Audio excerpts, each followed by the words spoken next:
dalam kasus homoseksual. Di Eropa dulu, sesuai dengan ajaran liberal, pelaku homo dan lesbi itu dihukum mati. Ya, kitab Imamat pasal 20 ayat 13 itu hukuman bagi kaum homo. Hukumannya mati dalam liberal. Nah, bagaimana dulu orang homo dan lesbi dihukum? Mereka dulu dihukum dengan cara kakinya diikat ke atas, kemudian digergaji hidup-hidup. Ya, dibelah dari dua, dari bawah. Itu hukuman dulu bagi kaum homo. Nah, sekarang bayangkan tahun 2003 ya, sudah ada seorang homo yang menduduki jabatan uskup di Amerika. Uskup itu kepala gereja negara bagian. Gereja-gereja homo sekarang ini berkembang pesat di Amerika, di Inggris. Jadi pastornya homo. Di tahun 2003 itu ada pastor namanya Jim Robinson. Dia punya istri atau punya suami itu terserah dibalik-balik. Ya, namanya Mark Andrew. Jadi dia kawin serumah 14 tahun, terang-terangan, bukan dia sembunyi-sembunyi. Dia mimpin gereja tingkat negara bagian. Ya, kalau di Indonesia uskup itu tingkat provinsi. Di Amerika tingkat negara bagian. Nah, Jim Robinson ini tahun 2003 ada pemilihan uskup. Ternyata mayoritas pastor dalam voting memilih Jim Robinson sebagai uskup. Makanya heboh waktu itu dunia Kristen. Untuk pertama kali dalam sejarah Kristen selama 2000 tahun ada orang homo jadi uskup. Kaum Yahudi liberal sama. Dalam agama Yahudi orang homo itu dihukum mati dulu, sama dengan Islam sebenarnya. Tapi kaum Yahudi liberal sekarang bikin sinagog sendiri. Makanya kalau Anda sekarang lihat di internet, klik aja cari gambar-gambar liberal church. Jadi orang Kristen itu sekarang sudah nempelin di gereja mereka gereja liberal. Memang mereka bikin tempat ibadah sendiri karena beda ibadah mereka dengan yang lain gitu. Sama dengan Yahudi, ya. Liberal, sinagog liberal itu beda. Saya waktu di Inggris itu nggak sempat masuk ke sinagog liberal itu karena ada memang mereka. Saya hanya sempat masuk ke satu museum jadi bekas tempat ibadah Yahudi, itu tempat pariwisata ya. Saya sempat masuk ke situ. Saya tanya sama penjaganya, ada memang. Jadi orang Yahudi liberal itu sudah bikin sinagog sendiri dan mereka juga sudah kawin sesama jenis, laki-laki dan laki-laki, perempuan dengan perempuan. Ya, ini namanya liberal. Jadi liberal itu sebenarnya adalah usaha bagaimana agar agama-agama ini sesuai dengan nilai-nilai baru, nilai-nilai yang sebetulnya bukan berasal dari agama tadi. Sekarang di Indonesia pun sudah ada ya, dalam soal perkembangan gerakan homoseksual di Indonesia ini mengerikan. Mereka sudah tidak malu tampil di TV, ya, mereka berani tampil, bahkan di kampus pun sudah berani. Di UNER itu ada profesor homo, namanya Profesor Didi Utomo.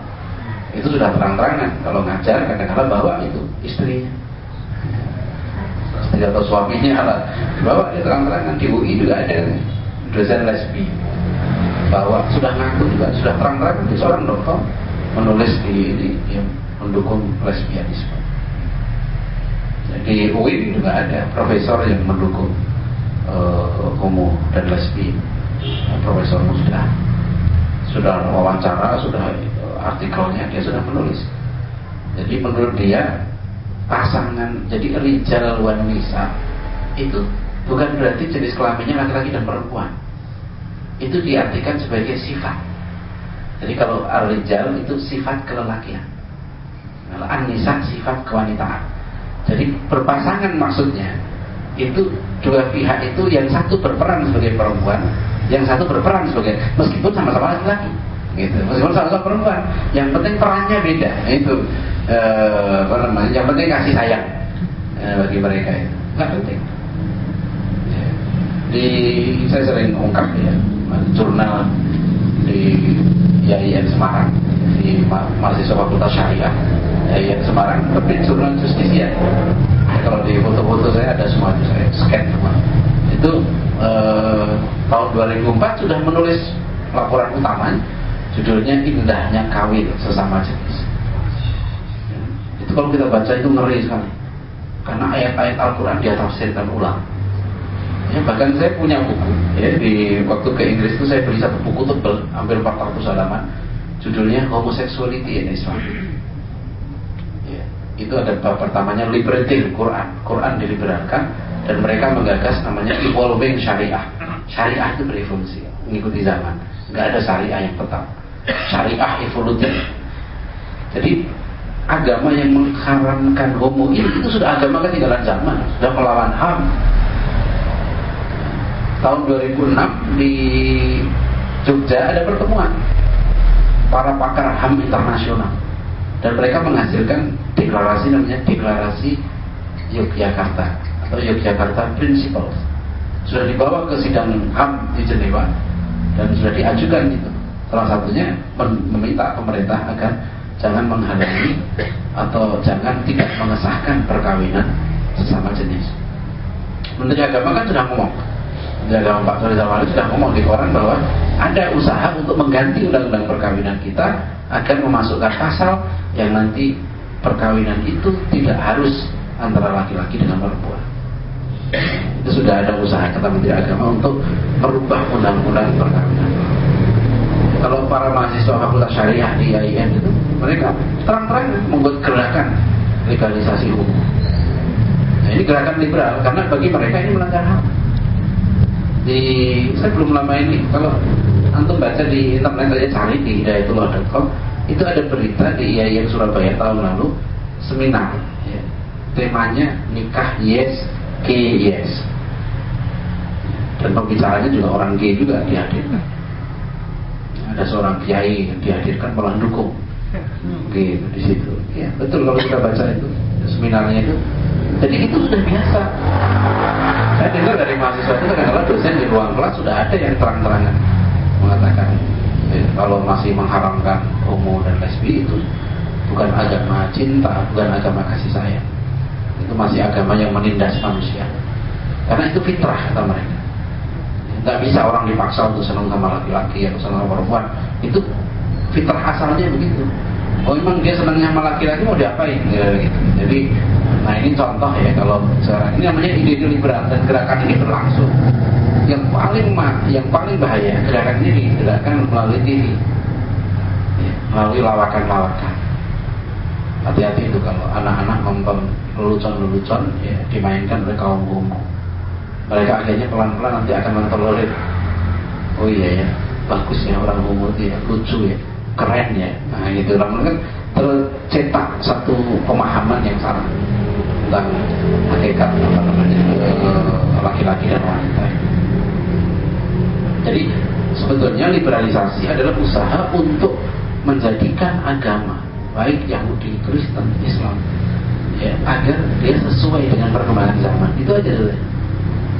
Contoh lain adalah dalam bidang liberalisasi dan syariah, mereka berusaha sekarang ini menghalalkan perkawinan lintas agama. Dan itu sudah dicetak CD-nya, ya, dicetak. Saya lupa, sampai jam berapa?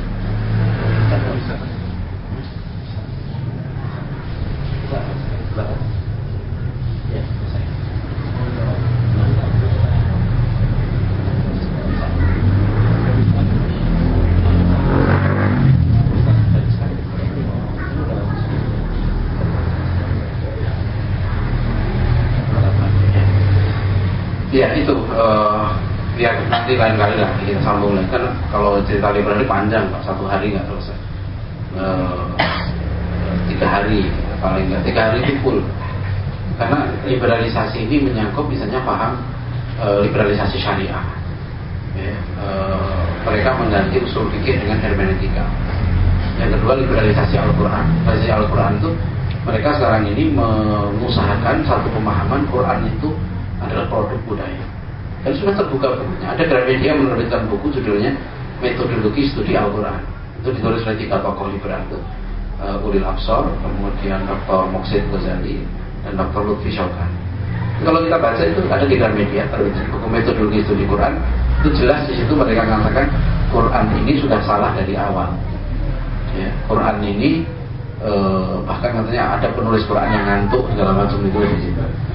Yang katanya itu hadis dari riwayat dari Aisyah. Terus kemudian ada kulir menulis